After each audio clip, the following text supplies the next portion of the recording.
Bow down, I said. Bow down to the bright future Survivor has. Australian Survivor, I should say. After Australian Survivor Heroes vs. Villains a year ago, I was a little gobsmacked to see that Australian Survivor can not only give us a great season of Australian Survivor, but an all-time season of Survivor, period. Jump a year later, it's time for Survivor Titans vs. Rebels, a new season with all newbies that had rumors of production having a terrible time with this season, and problem after problem after problem arising. I think we all prepared for a dud as Australian Survivor preps for what I can only assume will be another all-star season next year. This was kind of a placeholder to get there, but I'll be damned. I think we were just given a masterpiece. I'm genuinely shocked by how incredible this 24-episode journey was of Australian Survivor. It puts Survivor US to shame, something I will be mentioning a lot in this video, and gave me those butterflies I used to feel watching Survivor. And with everything said and done, I think this is a top 5 Survivor season of all time, from any franchise in any country, and I don't say that lightly. This is one of the most incredible all-newbie casts in Survivor history. Every single round of gameplay proved to be unpredictable. We had big moves and massive moments almost weekly throughout the season. An unpredictable game where you never actually knew what was about to happen until it happened. And maybe the best of it all, an incredible winner and one of the most storybook conclusions and storylines we have ever gotten in not just Survivor history, but reality TV history. There was nothing here I can complain about. I've never felt this way about Survivor, especially in the modern day. And Australian Survivor managed to top their incredible journey that was Heroes vs. Villains. And I don't think it's even close. Australian Survivor is learning from its mistakes that not only they have made, but other franchises have made, and it's slowly but surely becoming my favorite Survivor franchise. This is a time capsule season of reality television that I will cherish forever in my mind, and throughout this whole video. And there's nothing I would rather do than take you all along with me on this journey of a season. And it's only fitting this is my longest video on the channel to date. Before that, I want to pause to say that if you did enjoy this or any of my videos, consider subscribing. It means the world to me if it's worth your time. If not, we can still be besties and you can continue watching this video. I'm not stingy like that. It would just be cool if you subscribed. This video is very long, but I don't care. A deep dive is needed into this legendary season of Australian Survivor Titans vs. Rebels. This is Australian Survivor, Titans versus Rebels. Where else are we supposed to start than the premiere? And despite a lot of the flaws you can say about Australian Survivor, nobody can do their opening introductions like Australian Survivor because they instantly immerse you into the season just like that, and I love it. Even if they're spoiling past seasons almost every time, it's still iconic, and we are set up with a big battle between Titans and Rebels. The term just a girl is something I've heard my entire life. A lot of people don't like lawyers until a lawyer saves their ass. But if you smile for no reason in Russia, you assume you're an idiot or you're just a crazy person. I'm happy to be the maestro of the tribe. I just don't want them to know that I'm the one waving the wand. Going up against the Titans, is nothing to me. I'm like, please come back, I'm not gonna hurt you. Much. I can honestly say that I get along with nearly everyone. And then they get to know me and they're like, holy shit! Need to bring it home to all of us. That sounds so cocky, but I'm here to finish what he couldn't do. People that are interesting stand out. The freaks of the world. Rebels win the first reward challenge. This isn't entirely relevant, and I don't plan on talking about reward challenges unless they have some game ramifications to them. So let's kick off the season, and we'll start with the Titans, and I'm going to be real. I think I'm only going to talk about the Titans for this episode. The Rebels get no real content that's relevant to the overall story in this premiere, but trust me, they have the stars of the season on their tribe, so we'll get there eventually. With the Titans, of course, the first person we're pretty much introduced to is Frankie. Frankie gets an absurd amount of screen time this episode, and considering her fate here, that never usually happens, but I can see why she got that screen time. She's a very interesting character, not afraid to speak what's on her mind, wants to be in full control, and develops a nice one-episode villain arc here. And her partner in crime is Mr. Nathan, because of course he is. Yeah, they're like this evil duo planning on ruling over their Titan kingdom together, and both prove that they are most definitely not the heroes in any universe except their delusional headcanon probably. We get the introduction to Viola and Valeria connecting together, which is like supposed to be a really important connection in the season, but not in the way you think originally. The other main character of the early dynamics is Jessica. She's been pinned as the easy out as far as Nathan and Frankie are concerned, and when she mentions to Nathan that taking out one of the quote-unquote strong girls might be useful to the tribe, he instantly snitches, and there's a new target on the market, and her name is Jessica.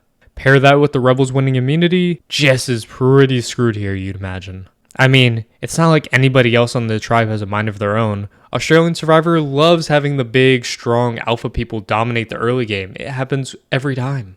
So we get Frankie and Nathan basically dictating what everybody should do and who will be in the majority alliance, and it should all work like a charm. But not this time. Maybe every other time in Australian Survivor, but they had actual casting this time around.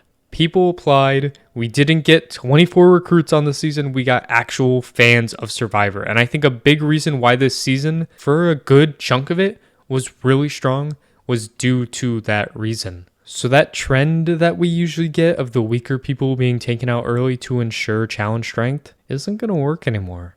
These people aren't that simple-minded, and they want to play this game to benefit them, not the strong, unlikable jocks. Enter Eden, the movie buff who I love so much. He and a lot of people are seeing what's going on. All the strong people, Nathan, Frankie, Winna, and Jaden, are sticking together as a core 4, and they're running shit. But you can't run shit with 4 people, so why not turn the tables on them, and specifically, onto Frankie. Move into tribal, and bam. It's a pure, cold-hearted blindside, and Frankie goes home on an 8-4 vote. We live in a state of Australian Survivor in which the first boot can be one of the strongest women on the tribe. And that speaks to, I think, the great place Australian Survivor is in as a show. We aren't stuck to the same people being early outs and the same people making it far. A lot of people were high on Frankie in the preseason, so seeing her as the first boot is a shakeup to the normal format that the show goes through, and I love it. And Frankie was painted as a villain in this one episode arc, so it's fun seeing the underdogs pull out a win at the very first tribal of the season. Hopefully it's a sign for good things to come. Episode 2, we get our first taste of the rebels, and who else could I possibly talk about than Kelly? And oh my god, Kelly was an insane character on the show during her time out here. And episode 2 was our first real introduction for everybody to see that, yeah, Kelly is someone that you're either going to love or hate.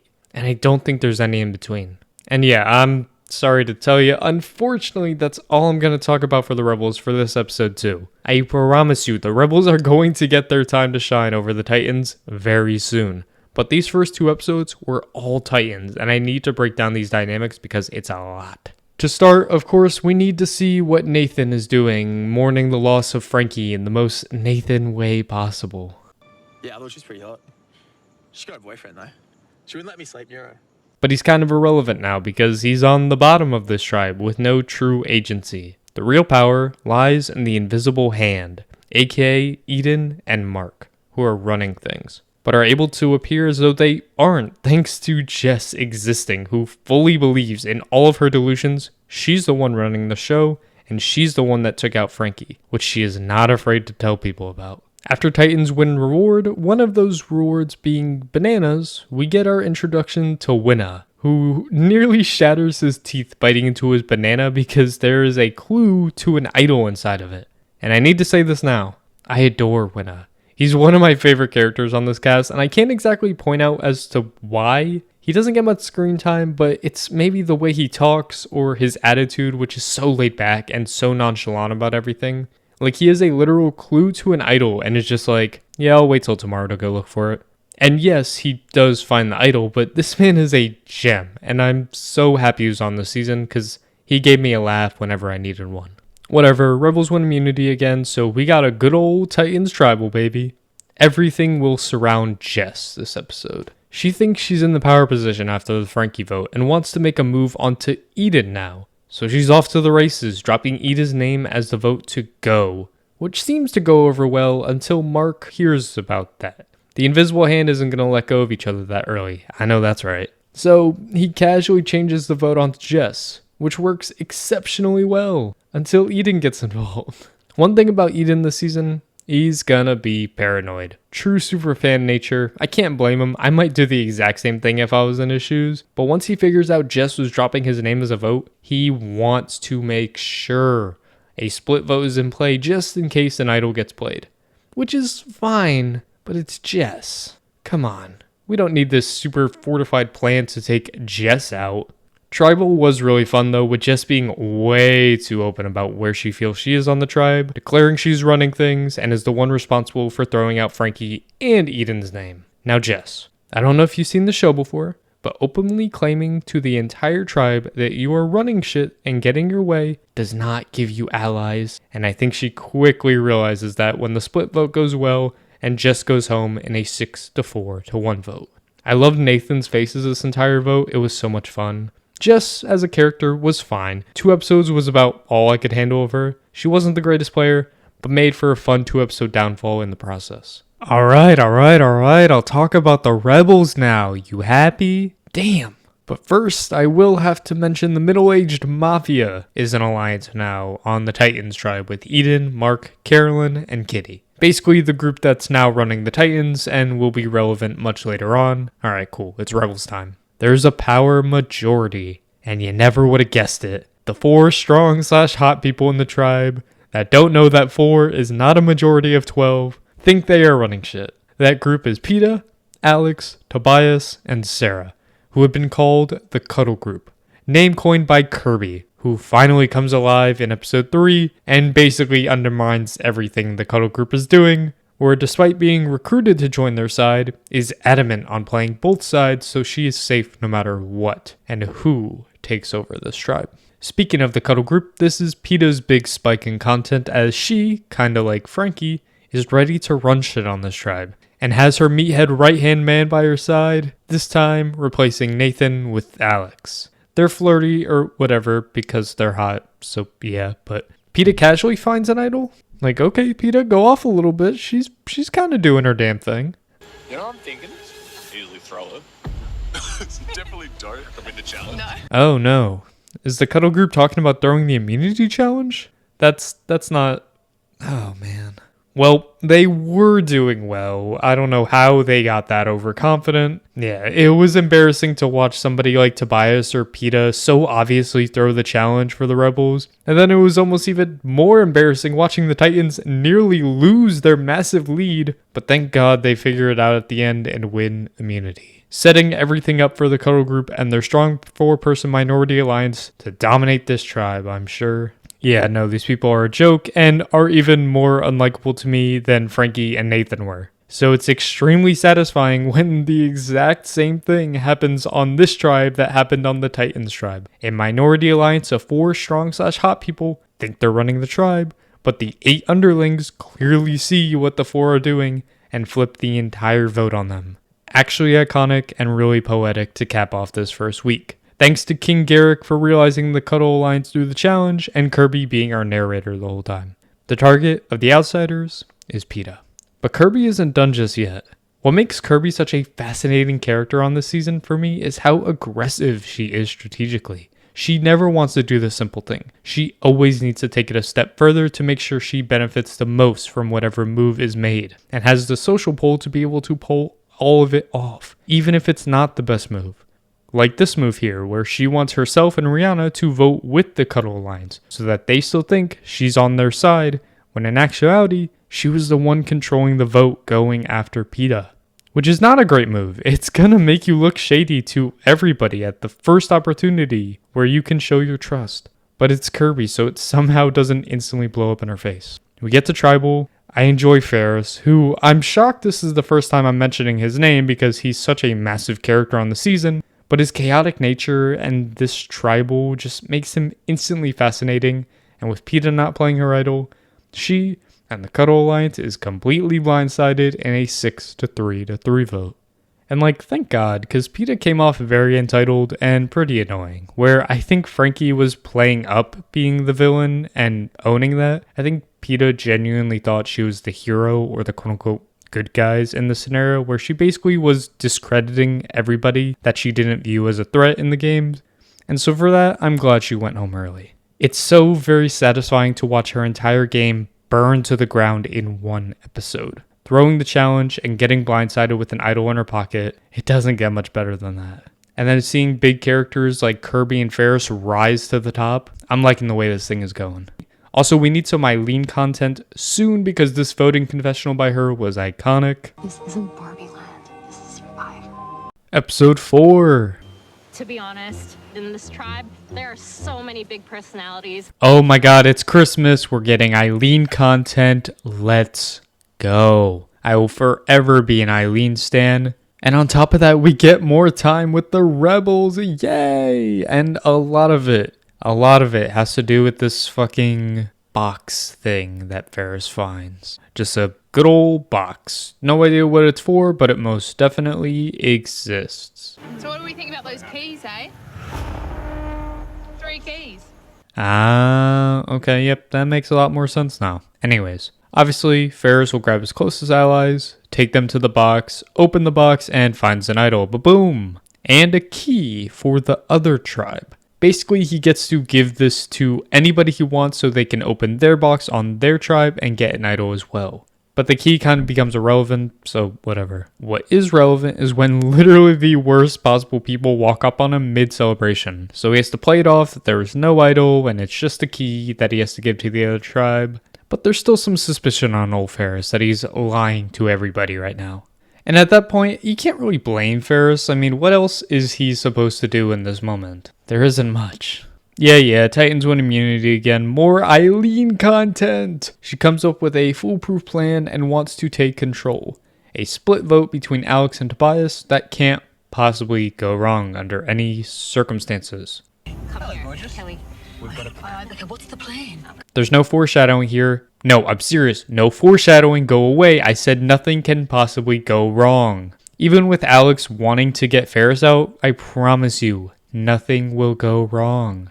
Look, Ferris did an amazing idol reveal at Tribal, and even plays his idol to ensure he's safe. The vote is going to be 4-4-3, and Alex will go home on the revote. Fourth person voted out of Titans versus Rebels. What? How could what happened? This vote is meant to be for Alex. Chaos Kelly. Flipping her vote onto Tobias for seemingly no reason. I'm not mad, because Tobias kinda sucks, and I think he's the single worst person on this cast, so thank God he's out. But at the same time, why? Kelly showing she can't even be trusted with a one vote is honestly hilarious, and I might just have to stan. Especially because it kept the Alex and Kelly rivalry alive, which is one of my favorite storylines of the pre-merge, for sure. This is great, even if it's a bad move. Last night at Tribal Council was wild.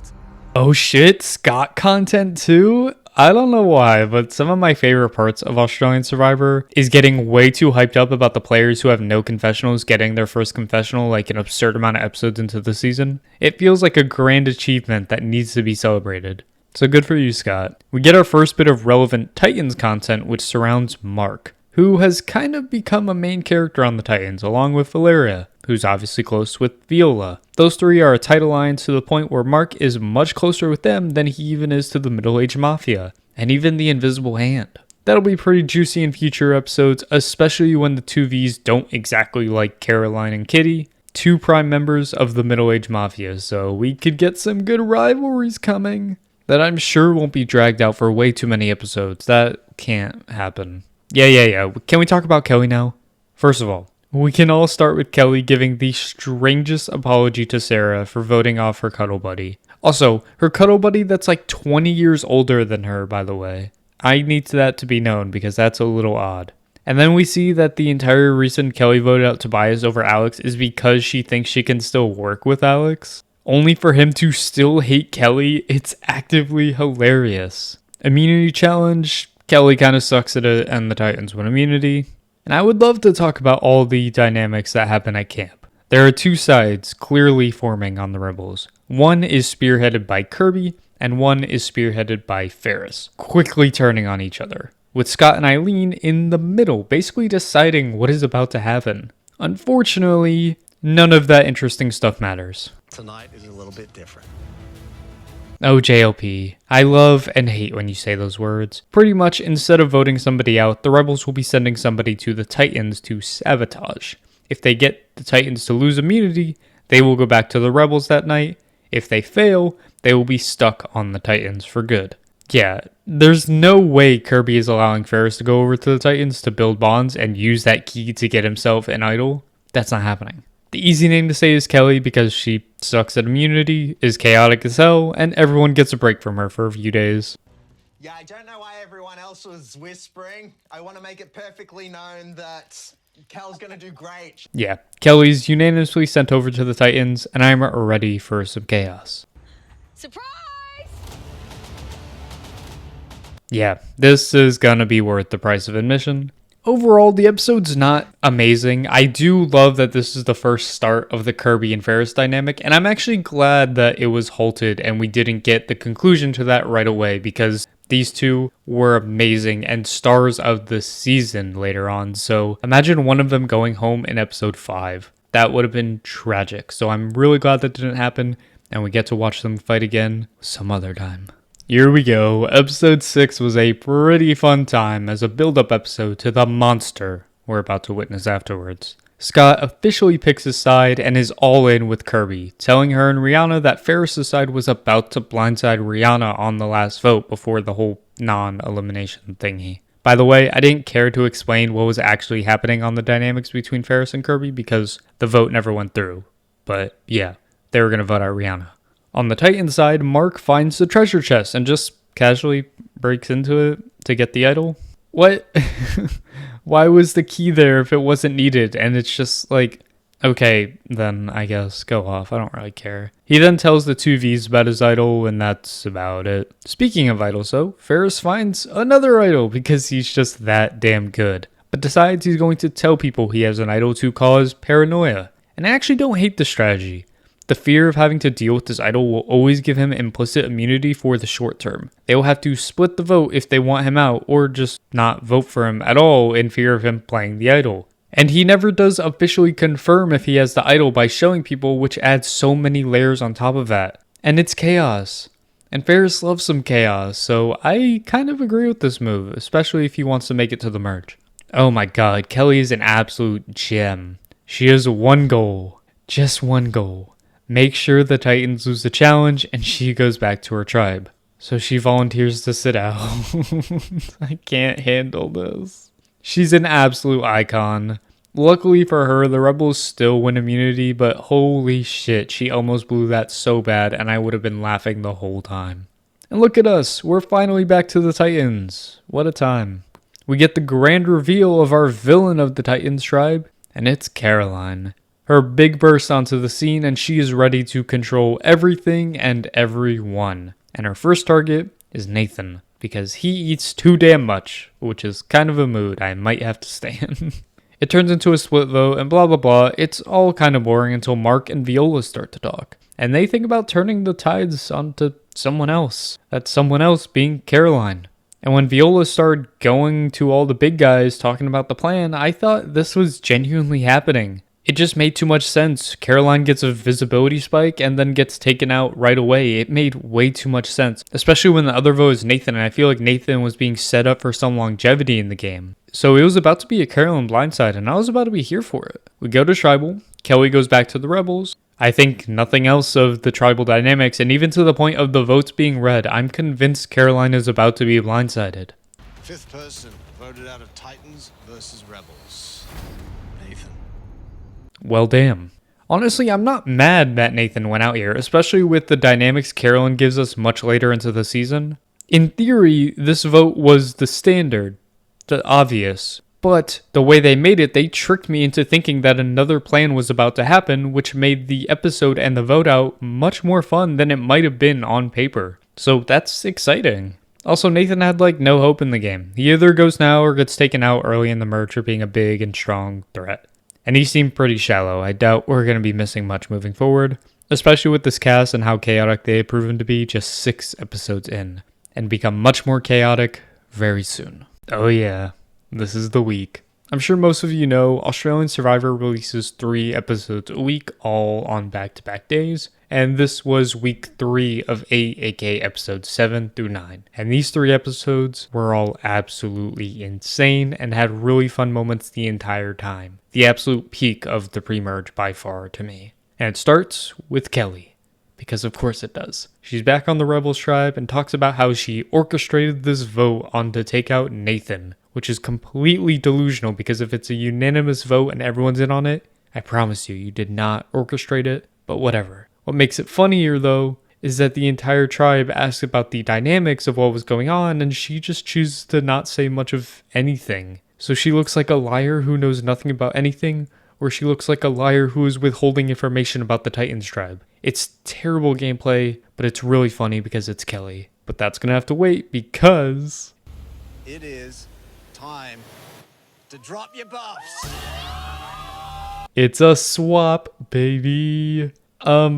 I don't really want to say who's on what tribe, but I think I'm going to have to. Alright. New Rebels are Sarah, Eden, Kitty, Jaden, Caroline, Alex, Viola, Mark, and Rihanna. The new Titans are Kirby, Scott, Kelly, Raymond, Winna, Valeria, Garrick, Eileen, Ferris, and Charles. Nothing too relevant happens here. We get Kirby and Ferris agreeing to mend fences and work together because the Rebels have the majority. I promise you that's not going to last, but oh well. But we don't have to deal with it for now because the Titans win immunity. The 3 OG Rebels are pretty damn screwed on this new Rebels tribe. Outnumbered, and the majority can just split the vote without any problem. So yeah, I'd say this is a big boo-boo.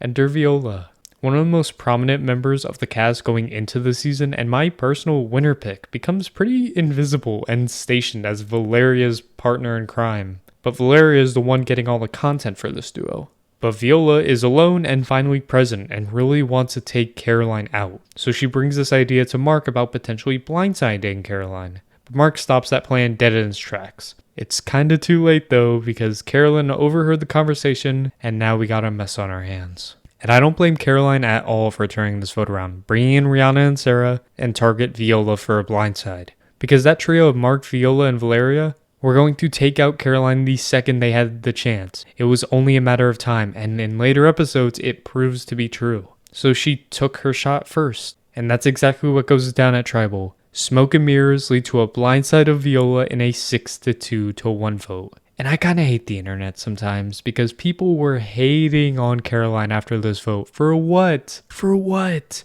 Because she took out your fave? Fucking cry about it. I really don't care. But don't hate on somebody else who made a move, a genuine move that benefits their game. Caroline was running this tribe from this point forward up until the merge, so don't even try to come at her with personal stuff. That bugs me so bad, like shut up. You will be doing everybody a favor. There is no need to get super personal on somebody who does not deserve it.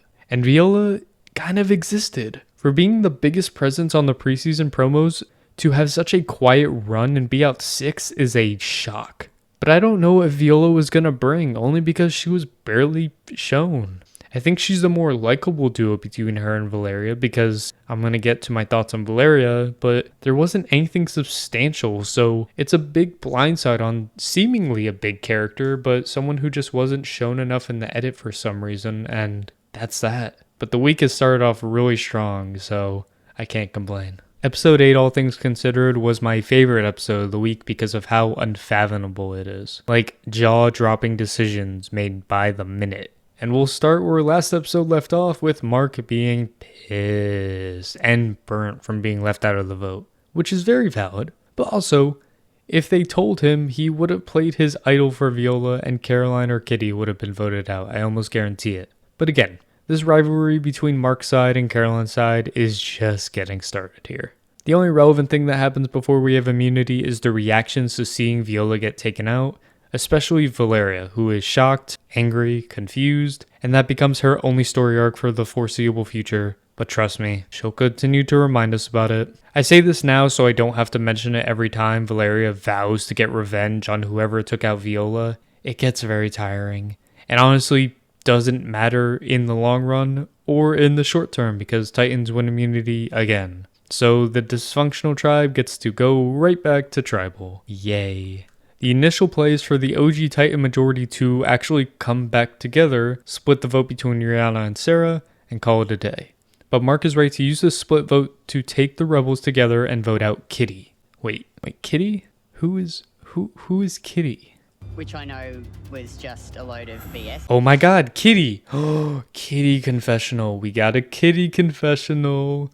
Officially, everybody in the cast has now gotten at least one confessional. It only took 8 episodes, but welcome to the show, Kitty. Regardless, this is a lot of shit that goes down, so please bear with me. Mark tells Rihanna and Sarah about the plan to vote out Kitty, and then they instantly go to Kitty and tell her about Mark's plan. That's kind of iconic. And even more iconic when Kitty doesn't even believe them. She doesn't believe that Mark would be betraying them this fast, so it makes Rihanna and Kitty look more sus. Everything eventually gets back to Mark and he has to do damage control with Caroline and Kitty. And then instantly goes back to Rihanna, Sarah, and Alex and tells them to vote for Caroline instead and that he has an idol and will be playing it, so they can't even vote for him if they tried to. So after all that, we get a moment of Sarah, Alex, and Rihanna by themselves. Alex is telling them that the Titans have been lying to both of them and that going with Mark will guarantee them majority moving forward, so what could possibly happen next?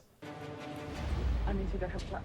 I'm not gonna go ask them. What are you gonna say? I'm pulling Aiden aside and getting You the got truth. Okay, Sarah. What? What am I watching? Sarah wants to talk with Eden?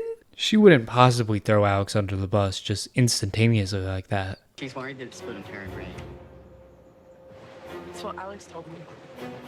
Okay, she threw Alex under the bus instantaneously. I'm so shocked by how terribly Rihanna and Sarah are playing this when they should have the power right now. Mark is giving them the tribe dynamics on a silver platter. And they're just like, no, that doesn't work for me, Mark. I'm going to have to do this my way and get myself voted off. What is wrong with them? Everyone is just bumbling around like some buffoons until Sarah finally gets on board with Mark, but who knows what's going to happen at Tribal. Fast forward to Tribal and we get Mark playing his idol because duh. The Titans at the last minute ditched their split vote plan, and in a 4-3-1 vote, Sarah goes out.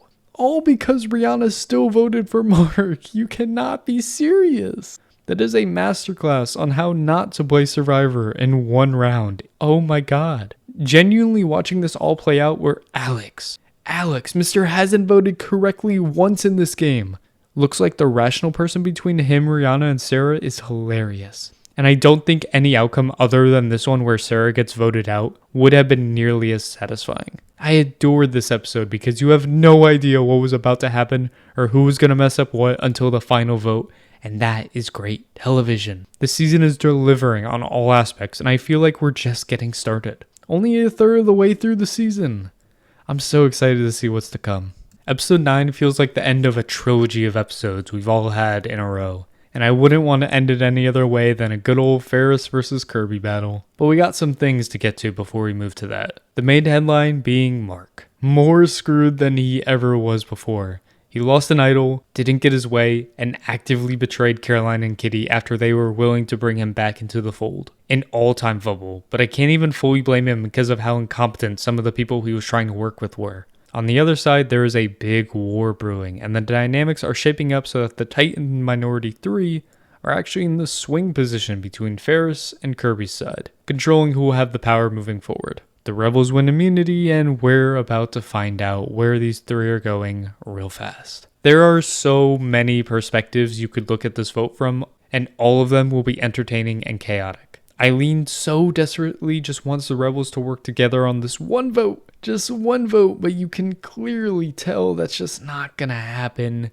And that isn't what's gonna happen, even though it should happen. Turning against each other just like that means that the Titan 3 are going to be safe for the rest of the pre-merge. It gives them so much power, and it means you guys are not going to come back together and work together, and it's only going to be OG Rebels that get picked off the entire time. So Eileen has the right idea. They're just not listening. Especially Garrick over here, just not having any shit. Kirby turned on him, so he's turning on Kirby and will not have any other option. And then we have fucking Raymond accidentally leaking that Kirby is the vote to Kelly, prompting Kelly to obviously tell Kirby, and oh my god. So now Kirby is planning on switching this whole vote onto Garrick for some reason, Ferris's right-hand man. All of this, and we haven't even considered what the three Titans are going to do, because they have the power. They're leaning towards working with Kirby's side because Ferris comes off as a bit sketchy to them and Kirby feels more trustworthy and clearly has a really good social game with their ability to quickly make social bonds. I'm so excited for this tribal council because we got potential idols ready, a war brewing, and 3 good old titans ready to make their mark and choose their side. Tribal gets hot quickly with Ferris and Garrick versus Kirby. It's pure entertainment. I like to think I'm a good balance of both, Curbs. I think you're paranoid. You've made a couple of those actions, Kirby. Yeah, but I have to. Well, I'm excited. Me too. We have Garrick, whose literal job is to read people if they're lying and catch them, and actually having the correct read and thinks he's going home. And then at the end of Tribal, Eileen comes to that same conclusion, both of them basically pleading for Ferris to play his idol onto Garrick. But Ferris this entire time still thinks he has the Titan, so he doesn't play it. And as the votes are read, you see the devastation and the triumph as Garrick is voted out in a 6-3-1 vote. With Eileen voting for Kelly just in case of some idol shenanigans. I'm sorry, but this was so much fun to me. Everyone was so petty, and at some points, it was just arguing for the sake of arguing. And sometimes, I really enjoy that. At the same time, I'm kinda bummed Garrick was the one that went home. Garrick was an absolute blast to watch. He was so serious and took things so personally and over the top, I couldn't help but laugh every time he complained about Kelly or plotted his revenge on Kirby. It was all amazing. And it's a real shame we lost him so early on because I think with the cast dynamics moving forward, he would have been such good entertainment from here on out. Kirby. It's with a Y. Episode 10 is talked very negatively on because of the big twist of the episode, and I completely understand that from a game sense. It really does suck for one player in particular, as probably one of the most screwed over players in Australian Survivor history, maybe Survivor history. However, based on the actions of some of the people during this episode, I kinda enjoyed this episode and it was very satisfying at the same time. Even if it completely broke the game. I'm sorry, my faves just kinda got saved and I can only complain so much. The episode starts with the highs and lows of what just went down last episode. Kirby is on a high because she knows she's in full control of the tribe again and couldn't be happier. Meanwhile, Ferris' side is crumbling. Ferris is public enemy number 1, and Eileen is in self-preservation mode and is ready to jump ship if that means she saves herself. To add insult to injury to Ferris, an incredible performance in the immunity challenge by Jaden leads to the Rebels' comeback immunity win, and the Titans have to go through Tribal all over again. The easy plan that cannot possibly go wrong is a 3-3-3 split on Ferris and Eileen. If Ferris plays an idol, Eileen goes. If he doesn't, Ferris goes. But they don't actually know if Ferris has an idol or if he's been bluffing this entire time. So they want to test Eileen and see if she can confirm whether or not Ferris has an idol so that they know what to do. This kind of builds trust with Eileen with the other side and could potentially save her in this game. Eileen says she'll give a signal by putting her hair down if Ferris has an idol, and just like that, she gives the signal as we head to Tribal. But there's about 30 minutes left in the episode, so either we're about to witness the most insane Tribal of all time, or a twist is about to be released. Very interesting, I cannot lie. I'll keep a close eye on what's about to go down. The initial talks at Tribal genuinely rubbed me the wrong way. Eileen gets completely shut out by fucking Charles of all people to join the majority in the future. Okay, buddy. And Valerio was pretty fucking rude to Ferris. What the fuck? These Titans need to get off their damn high horse because 1, it's a really bad look, and 2, it's really bad in a game sense. You never know what's going to happen and if you'll ever potentially need Ferris, Eileen, or Raymond in the game, so completely shutting them out and making them feel inferior to you is terrible and makes them unlikable. And based on future actions in this game, I think they made a mistake here. So when JLP says the magic words, Tonight is a little bit different. that is like music to my ears this time, if it gives the minority a chance to stay. At the same time, I have to be realistic.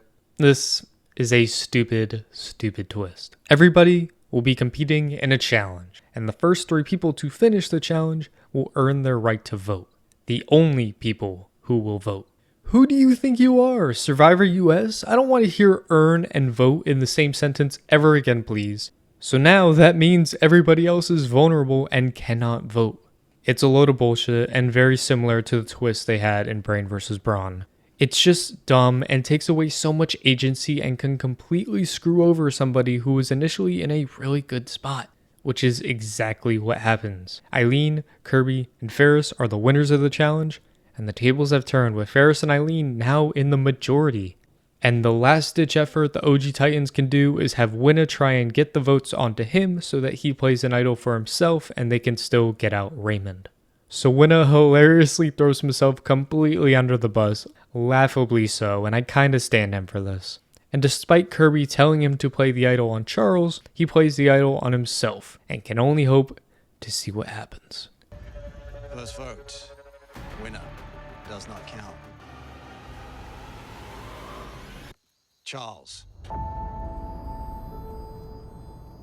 Oh shit. King Ferris and Queen Eileen pulled off a 1-1-1 split vote to defend themselves against an idol, and ooh, that felt so good. Shitty and terrible twist, yes, but a satisfying outcome as we see Charles gets taken out and Ferris's side gets a win. I cannot state enough how terrible this twist is. It's dumb that Australian Survivor can't afford a boring round where a split vote that can't be defended against goes down and we see the underdogs lose. That is unfair to the structure of the game. But it made for a satisfying television moment. And we lost Charles. Who was Charles? I don't know. All I know is that he shaded Eileen and I am not down for that. I understand the controversy, but I don't think it's a massive stain on the season like some people are trying to make it out to be. Episode 11 is the dud episode of the pre-merge in my opinion. Not a ton happens, nobody goes home, and storylines aren't advanced or made interesting in this episode. The big keys are Mark being accepted back into the majority with the middle-aged mafia, Eileen being a girl boss and winning immunity for the Titans, inevitably saving herself from going home, and the Rebels post-immunity are pretty boring. The plan is a simple split vote on Alex and Rihanna, but then Caroline and Kitty want to take out Mark instead, until Caroline contemplates her opinions and then keeps Mark instead because, I guess. All while Jaden is just confused the whole time and a constant fun presence on the show for literally just existing and being on a vacation. Tonight is a little different. Alright, whatever, JLP. I don't like when you do those words back-to-back episodes. The way this works is whoever gets at least one vote in the urn will draw rocks. Whoever draws the wrong rock will switch tribes. Don't care. Only Alex and Rihanna draw rocks and Alex switches tribes. I'm only here to watch him reunite with Kelly because that's iconic. This is the closest thing to filler I remember on Australian Survivor, and we don't need to talk about it. Episode 12, so close to the merge, and I want to dedicate this episode to the one, Kelly, because she's an absolute joy, and everything she did this episode was incredible on so many levels. We start with the reuniting of Alex and Kelly and how much they hate each other. But then it's revealed that it's Kelly's son's birthday, and it's one of the greatest things I've ever witnessed. Treating the entire thing like it's a funeral and Ferris laughing in the background, I cannot contain myself. I was dying laughing. You literally cannot write this shit. 18 years goes in a flash. Into a box before he's even born. Yeah. Happy birthday, twin. And my puppy is 1 today. Oh, no way. So I love you to the infinity and beyond. Happy birthday.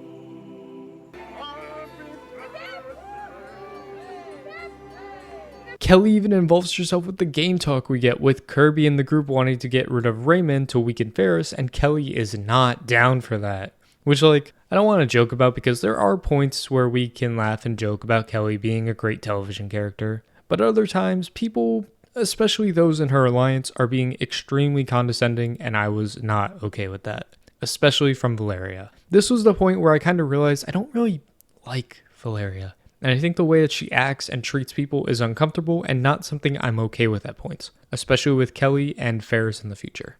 The reward challenge was actually fun. You can either choose to sit down at a table to eat food and interact with these people, or take a scroll that has directions to an idol at camp. Only one per tribe though. Both options for this reward were really fun to watch. At the table, we get Val and her big moment of confronting Carolyn and Kitty about what happened with Viola. And Kitty tells her the truth, but nope, Valeria doesn't believe them. She doesn't believe Viola could have possibly caused herself to get voted out. It's all Caroline and Kitty's fault. I'm sorry, I'm so over Val. Jesus. At least Kelly spilling literally everything about the tribe to Kitty was really funny, and it helped me get through this table scene. And then the idol hunt, Rihanna finds the idol for the rebels, and then on the Titans, Ferris spots the idol, but understands that this is going to become a public idol, which is not much of an advantage. So he wants to make sure Alex, quote unquote, finds it, so that everybody knows he has an idol and Ferris's target doesn't get any bigger than it already is. And after a long time of Alex bumbling around, he finally finds the idol. In general, these idols are kind of public knowledge and not exactly an advantage, but who cares? Rebels win immunity. Let us end the Kelly show in style. Kirby cannot trust or rely on Kelly anymore, so she's going to turn this to vote Kelly out. So now Kelly, feeling on the outs, starts looking for an idol. Oh, my apologies. She gets Raymond to look for an idol. Cut to Raymond not looking for an idol. It's a lot of mess and chaos, like Kirby trying to cause even more paranoia so Ferris and Alex could potentially play their idols for no reason. Like, this woman is so chaotic. I love it. She just comes up with these crazy and outlandish plans that shouldn't work and should harm her game. But they end up creating good TV and don't harm her game. It's amazing. She is a mix of a perfect reality television character, especially on Survivor. Cut to Tribal, and it's a lot of fun, except for literally anything Valeria says. I genuinely do not like the way Valeria treats people, and maybe it's a culture thing or whatever, but the way she speaks and talks down on Ferris, and especially Kelly in this episode, makes me uncomfortable. There's genuinely nothing Kelly or Ferris has done to Valeria that rationalizes the way she makes them feel like they are below her. Thankfully, we have Kelly to cheer me up. She kind of realizes she's probably going home, so she asks Alex to play his idol on her. Nobody plays the idol, obviously, and Kelly goes home unanimously. Not without being an icon. Forgets to grab her torch, gives a big goodbye speech, reveals she's a psychologist, starts walking off before getting her torch snuffed, and then walks down the wrong path. That is 5 iconic things on our way out. I adore Kelly with all of my heart. I think having her at the merge may have been frustrating at some points for sure, but having her on half the season, taken out right before the merge, kind of feels right and a sweet spot. Kind of the perfect amount of Kelly for this season. She was so great. I will miss her even after what I just said. She's an icon. Never change Kelly. Because I am a psychologist. We've crossed the halfway point of the season, and in what was a wild and crazy pre-merge, to think that the season doesn't slow down but actually picks up from here is bonkers. And it all gotta start with the merge. We've made it. A 14-person merge at that, which is a shit ton of people, but we'll try our best to manage it all for now as we move through. They start with a reward challenge, and the winner gets $60,000 and pretty much safety without power. They're not going to vote at Tribal, but are safe, and will just kind of observe Tribal, which Valeria ends up winning, so good for her, I guess. I don't know, whatever. I was not mentally prepared for everything that is going on with 14 people coming together. Way too many fucking dynamics going around to lock down where everybody's heads are at. So I will say the one thing before immunity is that the group of Mark, Winna, and Valeria want Carolyn or Kitty out ASAP. So keep an eye out for that. The immunity challenge only shows us one thing. Jaden does not give a single fuck. If you don't like the look of the necklace, Winna loves it. Oh, you're Norse. And Winna's immunity. I'm sorry. The original plan created back at camp is to vote out Raymond, with a split vote onto Ferris. But we get some leaks on the Titan side, which leads to everybody finding out about this plan, and a counter vote starts to go onto Kitty. Enter Scott, who throughout most of the season has felt like a side character the entire time, always being the +1 or the mediator to the Ferris and Kirby feud. Now this is his chance to shine in his own unique way. In the time since the merge, Scott has built a pretty solid connection with Kitty, and feels bad or feels guilty to blindside her like this. So he kinda just tells Kitty the votes are coming onto her. You either know or you don't. Well, I feel like it's not. Oh yeah, he also did that. Throwing Mark and Valeria so unbelievably far under the bus. I kinda have to laugh at this chaotic Scott energy. This brings a lot of scrambling that I don't exactly care to talk about because it's not exactly relevant to the moment. What is relevant is what goes down at Tribal. Kitty gives what is certainly a speech of all time. Flexing how much money you have is definitely not a great defense, but maybe in some dystopian universe, she's actually making sense and convincing all these people to not vote her out right now. Luckily for Kitty, we can cut to Scott, who at the final hour has asked to leave the game due to his headspace not being there and going through potential mental health issues. And I'm 10,000% team mental health for Scott here, and all I can do is empathize with what Scott was going through. You add on a game for $1 million, stranded on an island with complete strangers and no food and everything else in between. It can get extremely taxing, and I have nothing but respect for Scott and his decision to go out on his own terms. I really do like Scott as a person. Seeing him go every day with a smile on his face, being such great energy despite what he might be feeling in his head, I have nothing but gratitude and respect. Love you, Scott. I hope you're doing good. Episode 14 is like the merge part 2, and it most certainly did not disappoint as an episode. The aftermath of Tribal is the duo of Caroline and Kitty on their reign of terror. Except it's a complete shit show, and we get Caroline legit sobbing because Mark betrayed her after she gave him like 3 chances at this point. I'm sorry, fool me once, shame on you. Fool me twice, shame on me. Fool me 3 times, you might just be an idiot at this point. And Kitty definitely realizes she just tanked her entire game and put it on full display and is trying to backtrack a lot. To no avail, unfortunately. Rihanna wins immunity, and now we get to the main event. Val, finally, getting her revenge on Caroline and Kitty once and for all. Right? This has to be the time she actually gets her revenge, you'd hope. I mean, it's not like she's been talking about this for 8 episodes or anything. No, I'm not tired of this storyline at all. But Val wants to change the vote onto Caroline because nobody would see it coming. So the duo is pretty much a couple of sitting ducks and need to find some new allies pretty fast. But like an angel to a choir, who's right around the corner? The Smiling Assassin 2.0 in Ferris. Caroline and Kitty want to come together with Ferris, Raymond, and Eileen and pitch to target Val or Winna, which is music to Ferris's ears. He's still planning to take his revenge on that Titan 3 that betrayed him so long ago. Justice for Garrick, I tell ya. Creating a full-blown coup while pitching fake votes to Rihanna and Alex just to make sure nothing crazy happens and nobody else sees this coming. And Tribal was a fun one, as both Alex and Rihanna took the bait on the fake plans, and it comes down to 1 vote. 12th person voted out of Titans versus Rebels. Winner. Oh baby, we got a blindside. Winna is taken out just like that. A 6 to 5 to 1 to 1 vote. We are never seeing this kind of shit on Survivor US. I'm sorry, we just aren't. Losing Winna may suck for morale, but I love seeing Ferris take his revenge. And once again, Valeria doesn't get her damn revenge on Caroline and Kitty. This is getting embarrassing, sweetheart, but a really great way to kick off the merge part 2.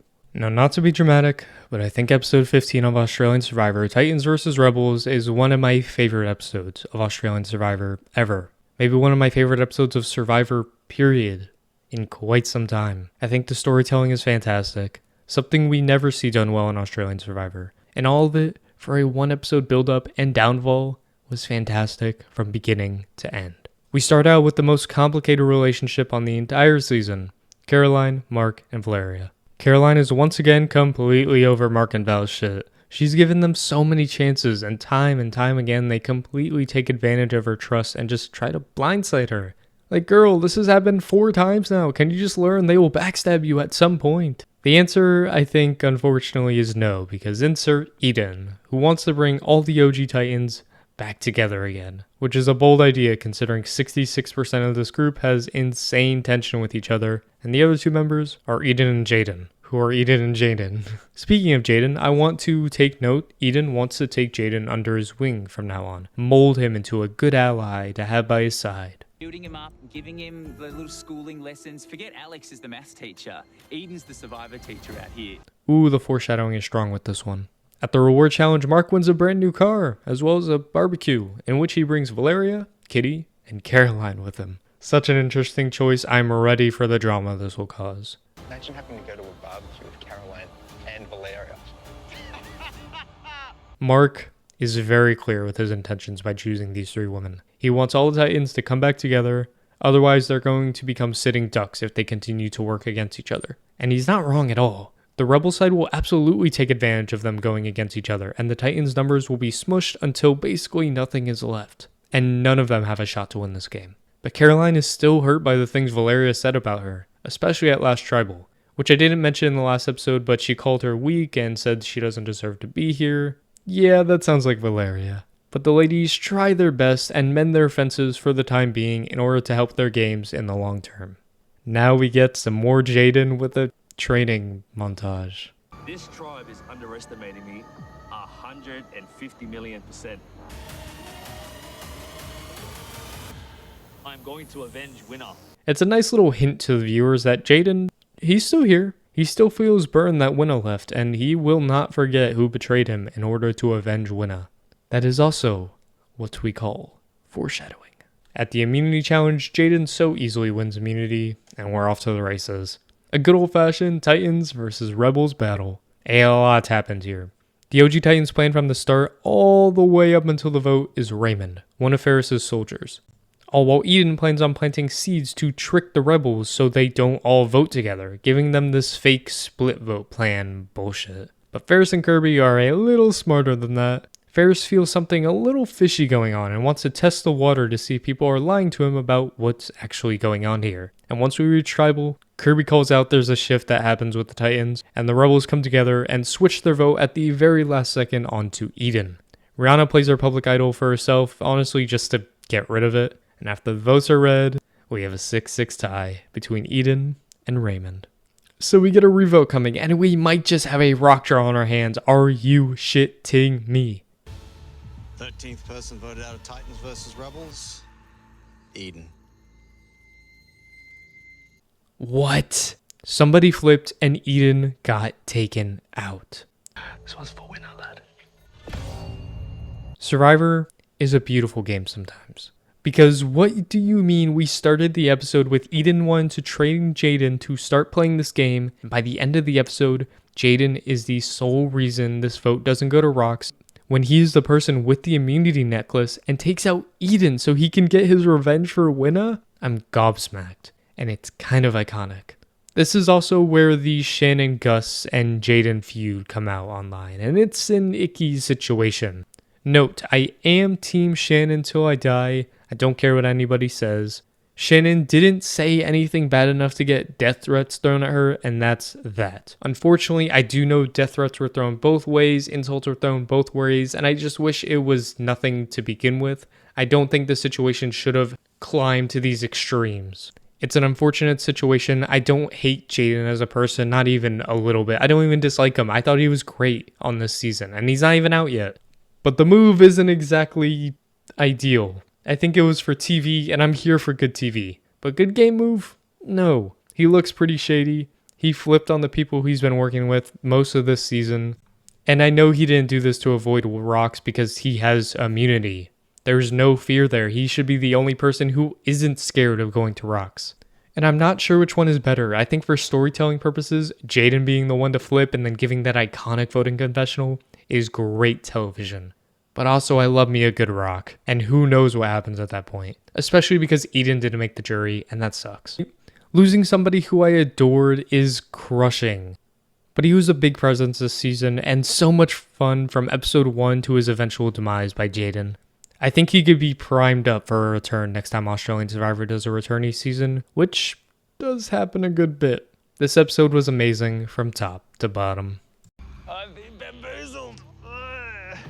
The aftermath of that crazy tribal is leaving Ferris feeling a bit of power again. He's got his Rebels majority and even makes a fake final 3 on the side with Caroline and Kitty, so he's sitting pretty until Kirby walks in. We haven't talked much about Kirby since the merge, and she's itching for some action to take control of the game again. And her target is Eileen, Ferris's right-hand woman. This weakens Ferris and gives him literally no other option but to work with Kirby moving forward. I'll get to that in a minute, but first, we got the auction, baby. Shame on you, Survivor US, because how are you incapable of doing a normal Survivor auction when Australian Survivor has been going strong for years?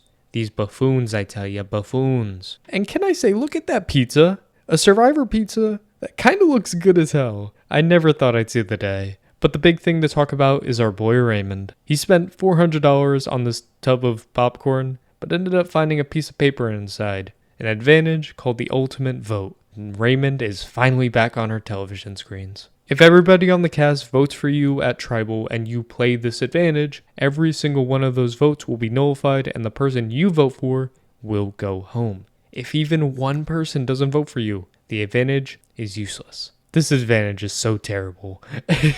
Like, you have to purposely turn everybody on the cast against you without anybody voting any differently, and it's only good for the next 3 tribals at that. Actually, kind of a joke, and there's no way to get this advantage to work aside from taking advantage of everybody on the cast one way or another, which we will obviously get to.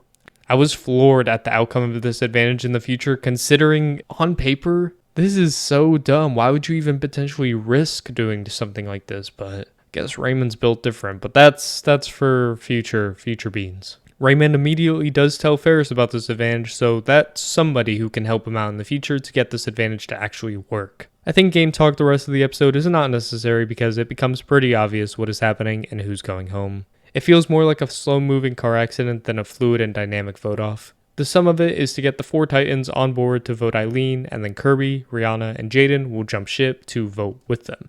And when no semblance of another plan is made, it's kinda obvious what's happening. The only hope for Eileen for the rest of the episode is the immunity challenge. And hot damn, she is so close to securing immunity.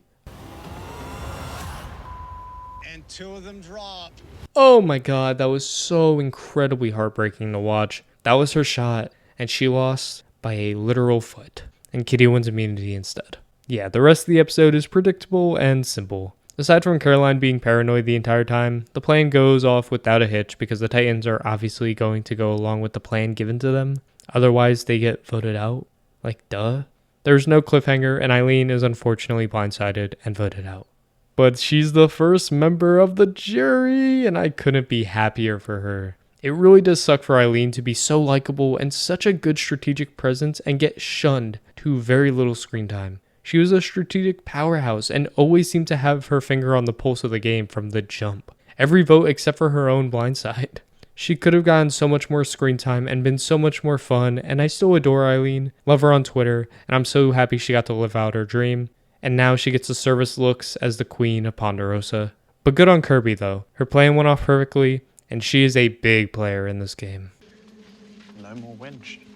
Exactly. The whole point. Episode 17 is such a chaotic episode and eventual vote out and shows how fluid and insane this game has been and continues to be. I mean, I know I was talking about last episode not being fluid, but that was based on what we were seeing because it was pretty obvious Eileen was going. In the game though, that's a very fluid vote with Kirby just completely flipping sides to pick off Eileen. I digress. A lot of that stems from this cast that I continue to adore with all my heart. And we'll start this episode with Alex. Post-tribal, Ferris and Alex got brutally blindsided. Kirby and Rihanna are right back to the OG rebels though, but are kind of excluding Alex, making him feel like a third wheel, especially with Ferris feeling a lot more involved than he is. So he's kind of ready to flip, and casually and not so secretly will just flip over to the Titan side, evening the numbers on paper to 5v5. And I don't disagree with the move from Alex, but being extremely committed as opposed to trying to play the middle, I feel is a mistake. Especially when he has an idol he's willing to play at any moment, it could have been to his advantage. But he became a bottom number on the Rebels tribe to an expendable number for the Titans tribe. However, we should also look out for Kitty, who is also having talks about flipping from the Titans to the Rebels. Keep an eye on that. Rihanna, the challenge beast, wins immunity, and here we go. The Ferris and Kirby group plan on targeting Valeria, because it's Valeria, while the Titans group want to put their 5 votes onto Jaden to avoid Ferris's idol if he plays it.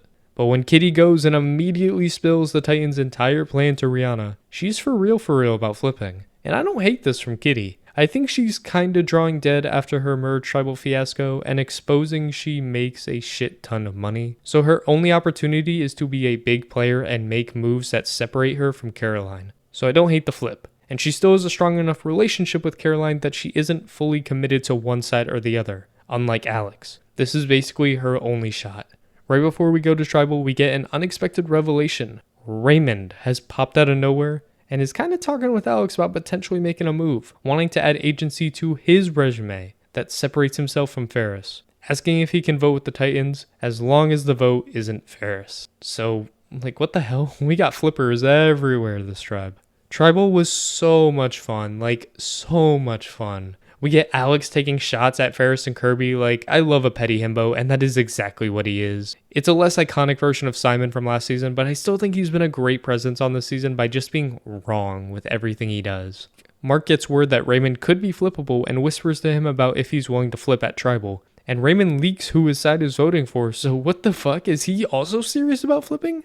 All this tribal talk bullshit or whatever leads to Kirby calling an audible mid-tribal and literally mouthing across to Ferris and Rihanna to vote for Alex instead of Valeria. Like, hello? This is so chaotic, I'm loving it. Alex decides now is the time to play his idol, playing it for Valeria, and as votes go by, we get our result.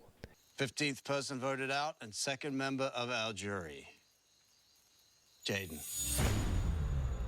God damn, what just happened? We live in a world in which at the final 10, when the numbers on paper are 5-5, we get one person from both sides flipping to create a majority on the other side. It's amazing television, and while not optimal gameplay, so much fun to see an ever-shifting game. And of course the Titan side prevails because Rihanna of all people voted for Valeria for some reason. Like, this is the third time she's scuffed a vote, and it's kinda camp. Rihanna is a game changer, and alleged cheater, but okay, no, sorry. You didn't hear that from me. That's some Reddit shit. My bad. And Jaden goes home. Jaden was a fun, just clueless jock on this season, whose one moment of playing the game came across at the most random time and gave us such an iconic moment and episode. And I'll try my best to ignore post-game shenanigans because obviously I have my opinions, but on the season, he was a lot of fun. Glad he didn't make it further because at some point the clueless character who's just here for a good time kind of gets old and you just want people at the end who are actually competing and have a chance to win. So I'm glad he went out before it could get old. And at a great tribal at that, what more could you ask for? Episode 18 is one of the most controversial episodes of the season by far due to the events that happen. And I'll obviously give my opinion along the way. On the offset, I really enjoyed this episode if that gives you any idea on how I feel on the matter. But we'll just get into it. We'll start with the tribal aftermath. And I had to laugh because seeing Raymond and Kitty both having to explain why they flipped to their respective sides they betrayed is a lot of fun because this season isn't real. Like, what is happening? Now I can talk the rest of the episode about Mr. Raymond, who becomes a star. It's all surrounding his advantage. This is the last tribal he's able to use that advantage. So he wants this big move on his resume. So he, alongside Ferris, put in this master plan into action by putting on an act that he isn't feeling good and his head isn't in the game anymore. And yeah, I'll start and get this out of the way about how I feel about this whole matter. Do I like that Raymond is using and faking a problem he is having with his mental health to pretty much guilt everybody into voting him off, all while he's doing just fine? Only a few votes separated from when somebody else on the cast genuinely was struggling with mental health issues and left the game because of it? No. Mental health is not a joke. Even if jokes are thrown around between friends, when genuinely dealing with mental health, it's a very serious problem with a lot of people. So seeing that be manipulated to benefit somebody's game isn't a great look. However, first of all, I do not believe that Raymond did or said anything that actively mocked, joked about, or maliciously used mental health to his advantage against these people. If you disagree, that is perfectly fine, but for me personally, this felt more like good fun from Raymond and Ferris. And online, they've shown nothing but support for Scott and for the fight against mental health issues. So this wasn't somebody just tossing the mental health card in front of everybody's face. Also, I do not believe there is any other way to get this advantage to work. With how many split vote plans go down and Rihanna still lurking around, just itching to vote incorrectly, this advantage will never work unless Raymond actively asks everybody to vote him out. So I understand the issues with this, but I don't think Raymond or Ferris are terrible people for going through with this move. And will choose to talk through the rest of this episode while having fun, because I did have fun watching this live, and I don't want to suppress my emotions and how I'm feeling when watching this episode, because that's the entire point I'm making this video. We're back. So back to our Oscar-winning performer in Raymond and his Oscar-winning supporting actor, Ferris. With their powers combined, they created the super lie. With Raymond just kind of existing in his own bubble here, while Ferris goes around and plants the sentiment in everybody's ear that Raymond isn't feeling good and isn't in it anymore. I kind of love this duo and their dynamics together are just so amazing. I remember preseason JLP, the host of Australian Survivor, was asked who his favorite duo of the season was, and he said Raymond and Ferris. And I'm almost positive a good chunk of that answer came from this round of gameplay. They're having so much fun together. But Ferris and Raymond want to continue to work with Kirby moving forward, so they are going to let her in on what's going on and what Raymond is doing. All while saying they want Raymond's vote to be on Valeria to knock her out of the game. Kirby wins immunity in a genuinely fun and unique challenge. It's putting Survivor US to shame. This is so embarrassing. And back at camp, despite a mini plan being pushed by Valeria to blindside Rihanna while everyone else is focused on Raymond here, that gets shut down fast, because it's pretty unethical to pull a move like that when somebody wants to go home. Which, yeah, that sucks because everybody is pigeonholed into voting out Raymond, otherwise you kind of look like a bad person. But what are you gonna do? Blame production for this advantage. Raymond publicly asks everybody to vote him out, and then he decides to lay down face first into the sand. How do you not love this man? Everything is going smoothly until Kirby tells Rihanna about what's going on. And Rihanna starts freaking out. God damn it, we were doing so well.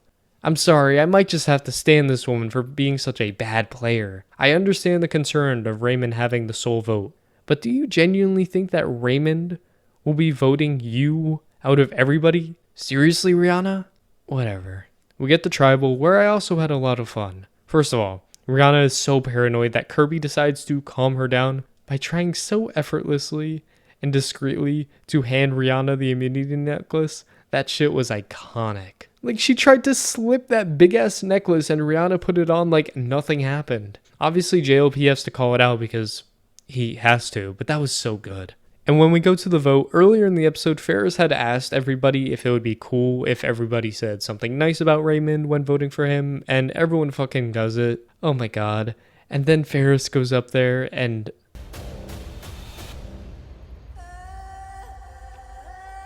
fuck, that man is everything to me. We get ready to vote, and the rest is history. You're all about to really hate me. Raymond does indeed have an advantage, and it is a risky one. Whoever he voted for will go home. First vote, Raymond. Raymond. Raymond. Raymond. Raymond. Raymond. Raymond. Raymond. Oh, he's done it. 16th person voted out, third member of our jury. Valeria. Valeria got sniped out of the game with one vote. And yes, I've had my problems with Valeria on the season for sure, but I loved her attitude after getting completely screwed over here. It was really fun, and she had a really good energy about that, and I have to congratulate her for it. Valeria is obviously one of the biggest characters of the season. A literal ice queen, no pun intended, and gave us the storyline with Caroline and Kitty, the duo with Mark, and not being afraid to speak what's on her mind. And she's such an interesting character for that. For a great chunk of the season up until her final week, she was the clear Edgic frontrunner while playing what I felt was not a very good game. She got so much content that wasn't necessary at so many key moments in the season that I was getting kind of annoyed at how obvious it was she was going to win. And then she didn't.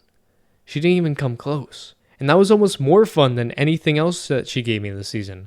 No shade to Valeria, but I liked being surprised and getting blindsided alongside the players. That gives me joy and makes me remember certain moments. I said this very early on, I will be pleasantly surprised if Valeria does not win. And look at that, she didn't win. And I'm pleasantly surprised. Raymond has spoken, Val, and that's all I can say. Raymond has spoken. We'll never forget how you purchased your $400 popcorn at the auction.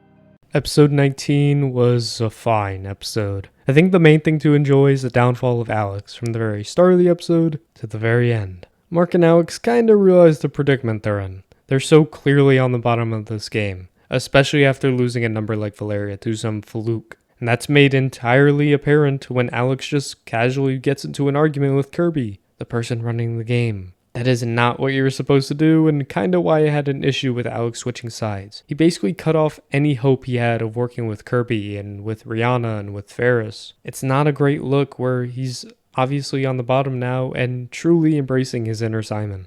Alex does win reward in the most cocky way possible. takes Rihanna, Caroline, and Kirby with him, and his master plan is to get Rihanna and Kirby to trust him and then pitch a fake plan to them, all while his real plan is to work with all the guys. I don't know, maybe he's just stupid, because what is he doing?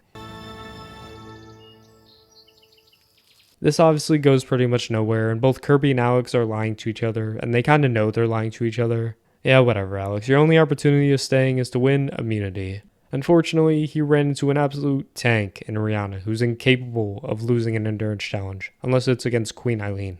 Even after Alex's cool fucking move.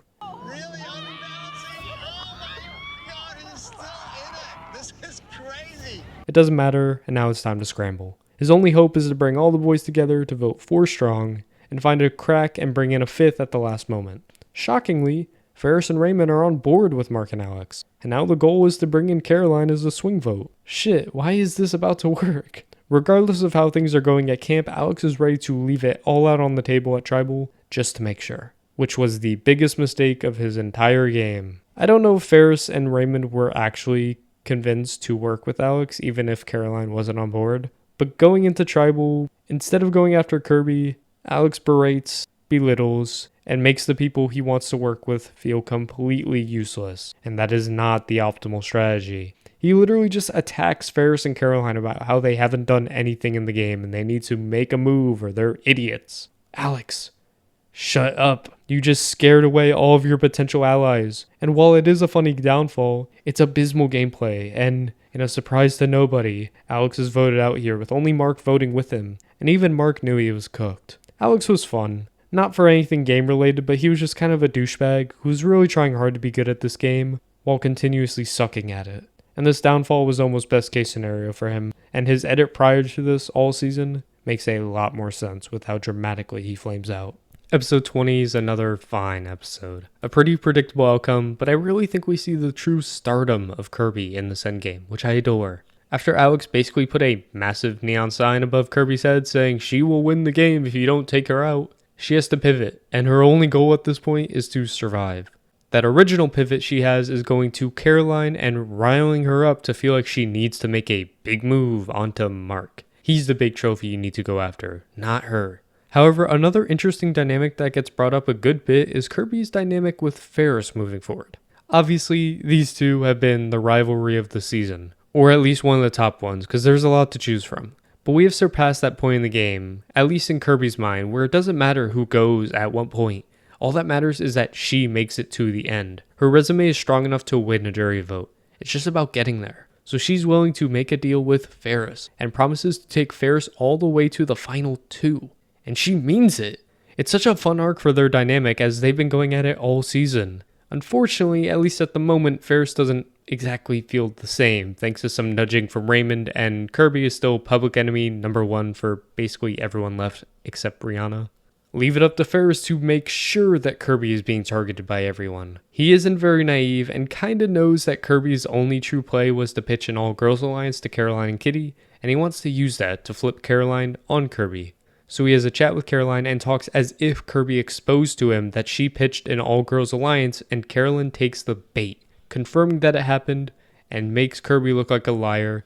And there's no reason to track back to Kirby about this information because theoretically there's no way Ferris could have known unless Kirby told him, so Caroline has no option but to believe Ferris. It's pretty genius and works like a charm. Even Kirby realizes she lost Caroline because apparently Caroline has a tell when she's lying. Her voice goes high-pitched, and I kind of laughed at this, so yeah, Kirby knows she's screwed, and her only hope is to win immunity. I've never felt more invested in an immunity challenge, despite all the previews and the way the episode was leaning, giving me a good inkling Kirby was going to win immunity. It wasn't a steamroll and was super intense. Kirby failed twice, including being 1 block short, and I thought that was the end for her, but she continues to be a complete badass on the season and wins immunity. Even got emotional after this win, and it gives Kirby this great underdog arc that you can't help but root for moving forward. Dynamics back at camp are pretty simple. The vote's either going to Rihanna, to weaken Kirby, or Mark, because he's Mark. Caroline and Kitty are the swing votes, and no surprise, Rihanna and Kirby are blindsided by the whole tribe in a 5-2 vote. Rihanna was fine. Like, I think she's a likable presence on the show. Wasn't very good at the game, which made her compelling and will be the main thing I remember her for on the season. And even if I joked earlier about standing her or that she's a legend, she's obviously not. She just kind of existed. Maybe if she got more content, I would like her more, but take it or leave it. She was just Kirby's +1. And now Kirby's all alone. Feels all alone, and will embrace being all alone from here on out. I had a lot of fun with episode 21. Even if this penultimate week of episodes wasn't jaw-dropping TV, I had fun, and this felt like the best episode of the 3, so I can't complain that much. As I was just saying seconds ago, Kirby's on the outs. Completely alone is being treated as such. Yeah, she's the biggest threat. If she's not wearing that necklace, she's kinda gone. Unless she can get her hands on an idol. She's pretty desperate, I don't blame her at all. What are people gonna do, conspire to vote her out? They're already planning on doing it. But an unlikely player ends up finding the idol. Caroline. And I love seeing this. Caroline has been an underrated and an incredible character on this season. Like, I think top 4, and I don't think that should be a hot take. So seeing her with an idol sounds like it's gonna be a lot of fun. Let's move to the immunity challenge, which was genuinely incredible. I could not believe what I was watching. Kirby once again has her back up against the wall. How did she turn these challenges into incredible spectacles? She was not in the lead for most of this challenge. And by time Mark was getting ready to place his final fucking totem thing, whatever it's called, I thought she lost. But Kirby turns into another gear and Girl Boss icons her way to another incredible immunity win. Back to back with her back against the wall. You can't write this shit, goddammit. This season is so good.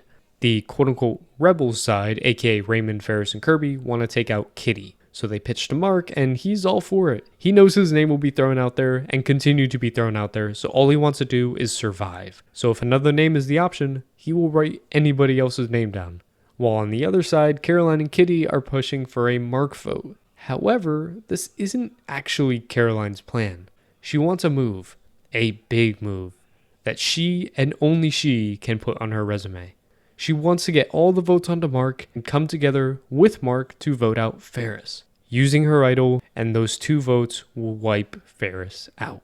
Not even planning on telling Kitty because Kitty sucks at lying. Now, I love the enthusiasm and the idea for Caroline, but I think this plan was doomed from the start for multiple reasons, and I'll explain why. To start, this plan is completely flawed if she's doing this on her own.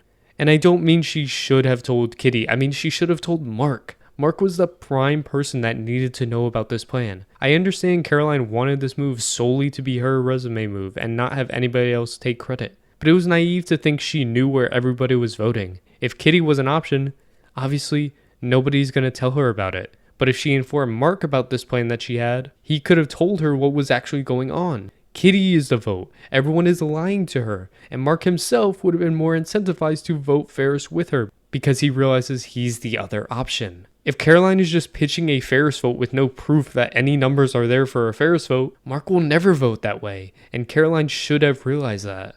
The other issue I have is that in a world that, let's just say, everybody else voted for Mark, like Caroline thought, and then she plays her idol on Mark, why would Ferris not play his idol for himself? Obviously, Caroline has been lying to everyone. She is saving the person that she wanted out and that she said she was voting for. So Ferris can only assume her vote is coming towards him, and he would play his idol, nullifying all those votes and leaving Caroline very open to being taken out on a revote, or at the very least Kitty. I love the idea of this plan, always try to make that big move just for the hell of it sometimes. But the plan was very flawed, and maybe 1 out of 10 times this would have actually worked in Caroline's favor. If that. Cause yeah, obviously, if the way I talked didn't work it out for you, the idol was a dud and Kitty is voted out 4-1-1. And I was very relieved. Not because Ferris was staved, but Kitty left. Nothing against Kitty, but she was barely there. We all knew she wasn't winning, and by her leaving, it left us with such an incredible final 5 of Raymond, Ferris, Kirby, Mark, and Caroline. That is a fever dream top 5, and I'm so excited to see how this shapes out. We're at the finale week, and can I just say, it feels so nice to be in a world with a final 2 again. We get a final 5 vote, a final 4 vote, and a final 3 vote all in 1 week, and I'm excited to talk through this end of the endgame. We'll start with how the game is shaping up. Ferris and Kirby want to continue to work together. Kirby doing it because she knows she'll win against Ferris at the end, and Ferris wants to have a Kirby shield all the way up until the end of the game. while Caroline and Mark know they have to work together and no matter what need Kirby out as soon as possible. While Raymond also exists, he's there, just not relevant, I guess. One of my favorite scenes of this endgame, maybe of this season, is when everybody is out looking for idols because what else is there to do? Ferris comes up with a plan. He wants to plant his idol near Mark and Caroline and get Raymond to quote-unquote find it in front of them, so it looks like Raymond now has an idol. They'll stop looking, and if Kirby wins immunity, the world will be healed again. And I don't know if there's ever been an idol in Survivor history that has had more use than Ferris's idol right here. It's given him implicit immunity for over a month at this point. Nobody has fully targeted Ferris ever until last tribal council because of the fear of that idol. And nobody actually knew it was a real idol except for Ferris and Raymond.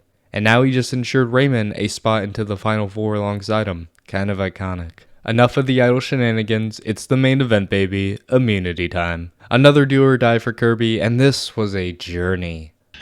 Kirby in trouble right out of the gate. Oh, nice save.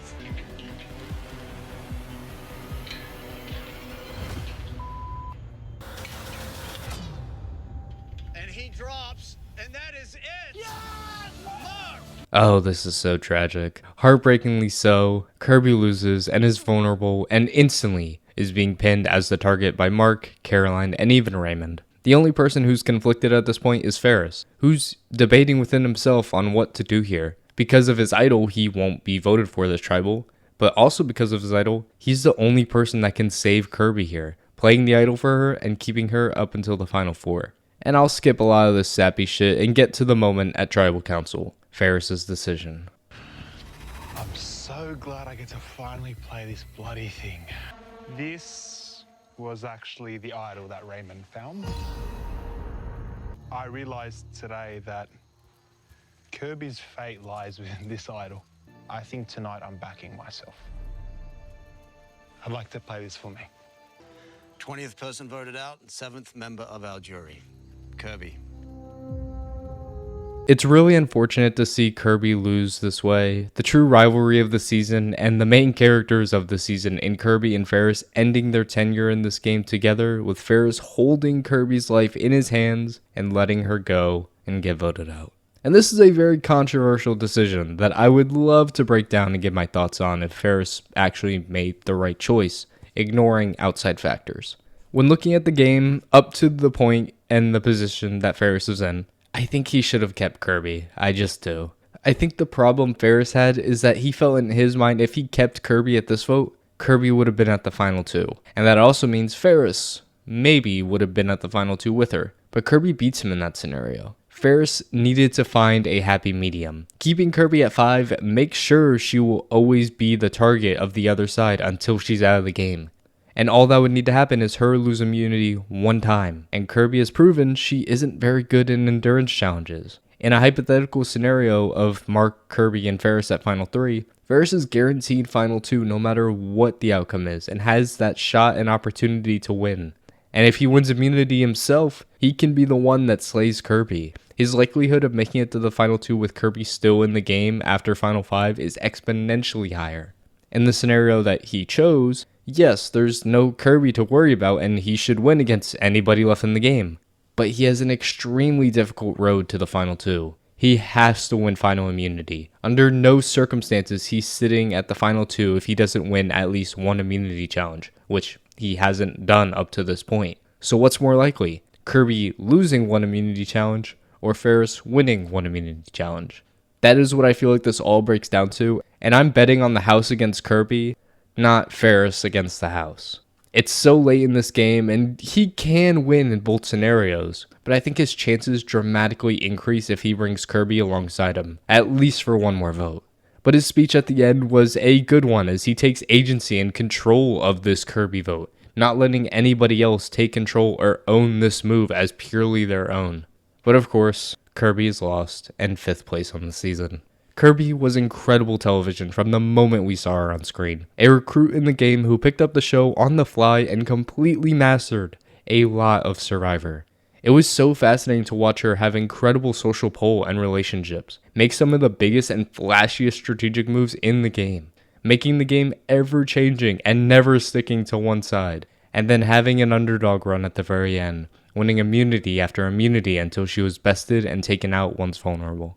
Kirby has to come back on a returning player season. She was a star, maybe the star, on a cast full of stars. I never thought I'd be upset that I'd be writing your name down. The penultimate episode of the season, and we live through the highs and lows of a post-Kirby world. Caroline and Mark are super pumped about Kirby leaving. Ferris is conflicted on if he made the right choice, but he'll have to live with it. And Raymond is also still here, in case you were wondering. The show may have forgotten about him, but I didn't. I gotcha, buddy. Regardless, this is where the game lies.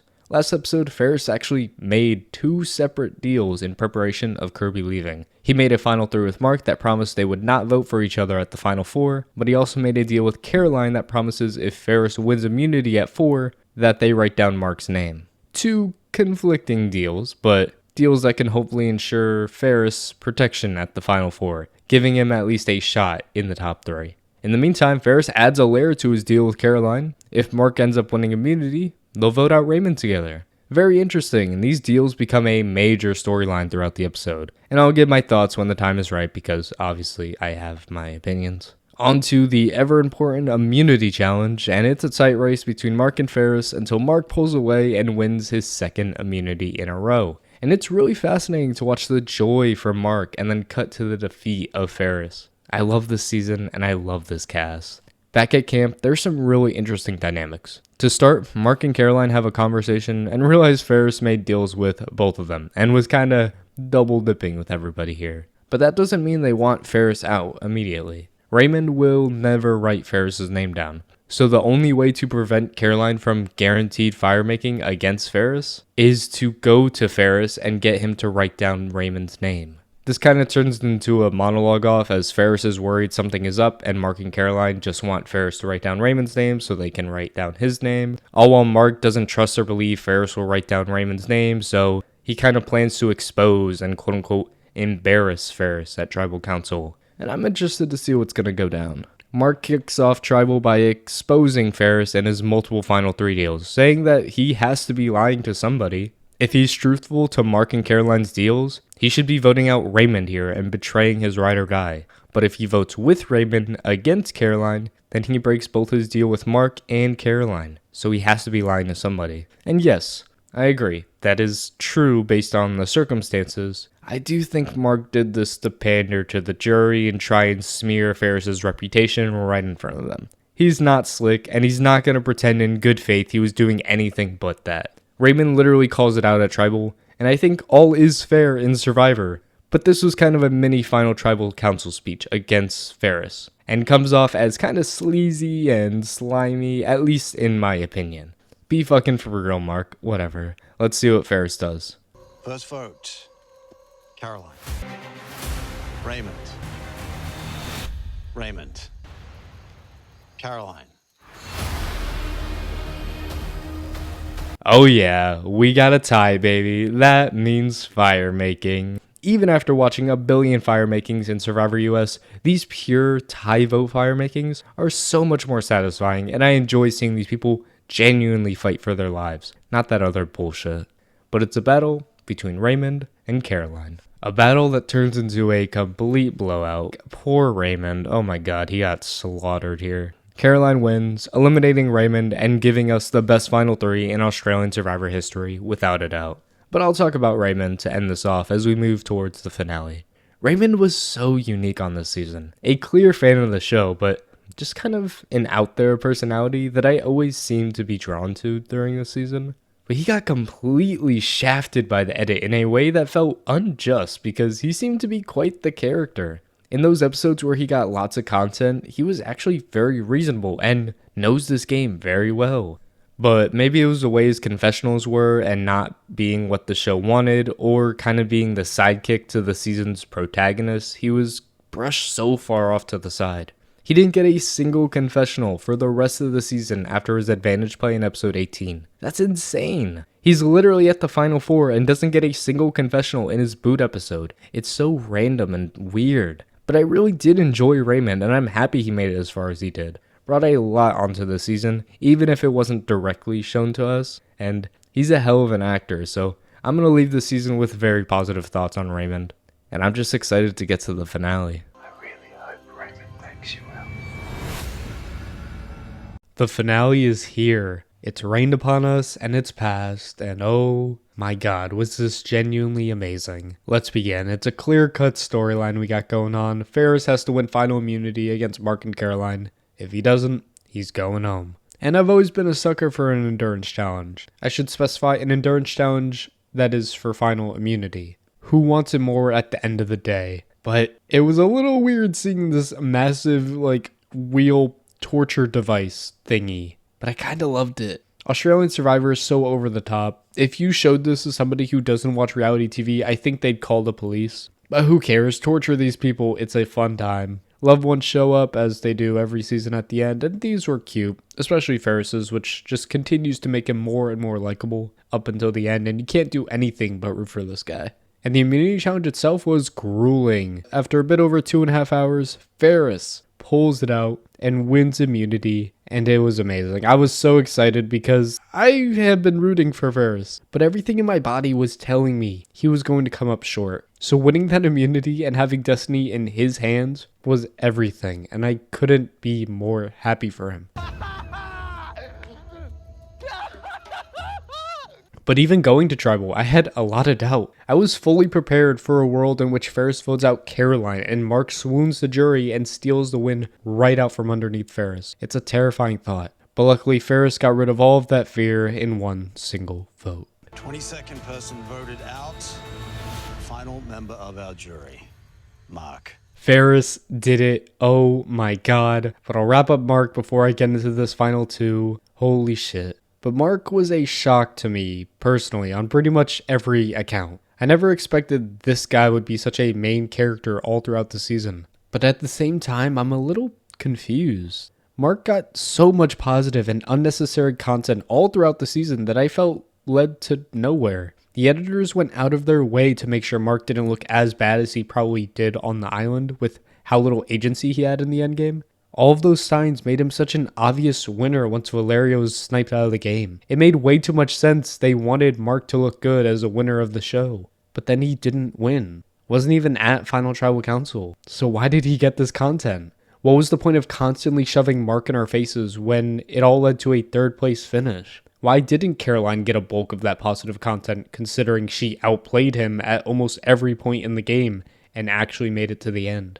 That would have been fun if the edit was more balanced. So honestly, I'm glad Mark didn't win. Nothing against Mark, but in a season as great as this one was, Mark being the one to come out on top would have felt off. Similar to kind of what Ian Terry did on Big Brother 14. No slight there to them as a person, but what I was feeling, and I was kind of really happy to see he didn't end up winning. But more importantly, who I felt was about to win. And then there were two. Caroline and Ferris at the end of the game, both dominating in different phases and different aspects, and despite the edit or lack thereof with one of these two players, you could tell who was about to win. But I think they both were deserving, and I'll get to that once I talk through the Final Tribal Council. Final Tribal was honestly fine. A little confusing if I'm being honest, because I felt like the jury hated every single answer each person gave us. Like, they were doing something wrong. And then Valeria clocked them both saying, hey, you guys are doing this all wrong. Be real with us, be truthful with us, and we'll be a lot more open to what you have to say. And I completely understand that because I feel that both finalists' answers up to that point were pretty lackluster. But this also made me realize the jury was very bitter at both of the finalists to various extents. Especially Caroline, and that isn't fair to her. More on that in a moment. But at the end of the day, Ferris's final remarks and answer to Kirby's question really was his winning moment. Being able to outline a lot of his big, subtle moves in this game, taking credit for the fake idol, showing how his means of confusion with whether or not he had an idol kept him safe for double-digit tribal councils, and he never turned his back on the people he was closest to. And that was all she wrote when the vote came to be. Ferris. Ferris. Ferris. Ferris. Winner of Australian Survivor, Titans versus Rebels, Ferris. Yes, yes, yes. Ferris is your winner of Australian Survivor, Titans versus Rebels, and I could not be happier.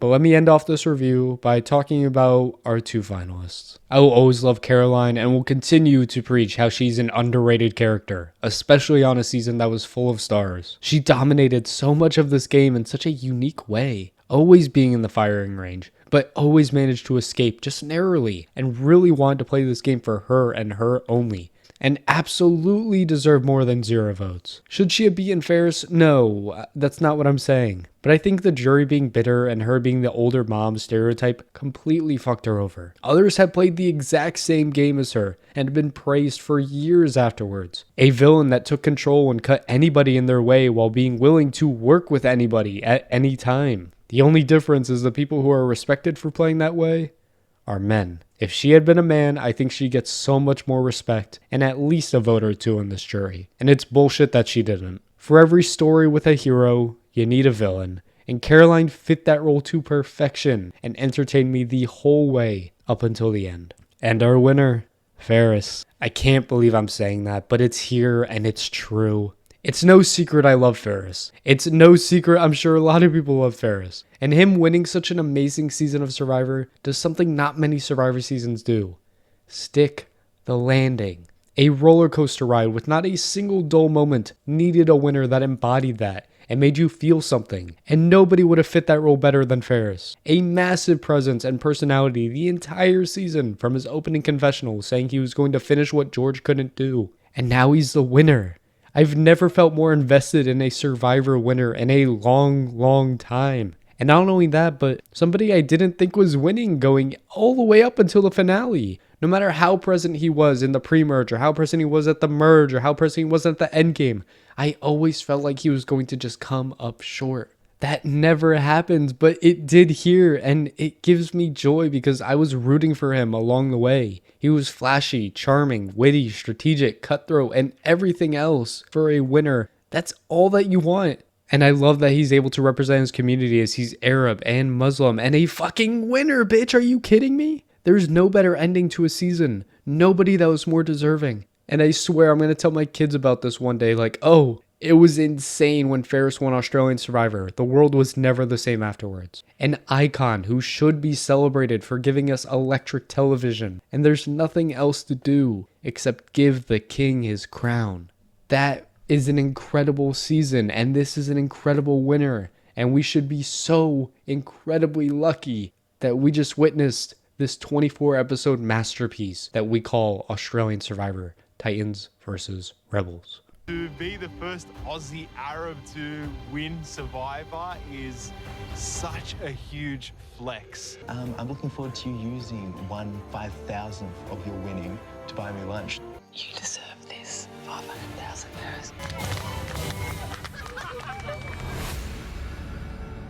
I'm gonna cry after I finish editing this video. This was an out-of-body experience that I can only dream that everybody gets to feel or got to feel watching this season. I think I'm very negative on a good bit of my videos only because I want the absolute best for reality TV, especially the shows I love. And to see Australian Survivor be in the best place it's ever been with the fandom and with the product being displayed, it's so incredible to watch, and at least for me, I feel so lucky I'm able to make a near 2-hour video ranting and raving about this one season of reality television that I now hold on a pedestal. It's amazing, and I'm glad you came along for the ride. But the ride must end eventually, and that is what I'm here to do. End this damn video. That'll do it for me. I have so many videos planned and ready to go. I'm telling you, 2024 is gonna be the year of the long videos, and I have no shame in saying that. Keep a lookout for Survivor videos, Total Drama videos, Big Brother videos, and some sneaky projects I've got working on. It's gonna be a lot of fun, so stick with me here. But I need sleep, so let's do this. If you made it to the end of this video, I love ya. Platonically, of course. And I will undoubtedly see ya when I see ya. Bye-bye.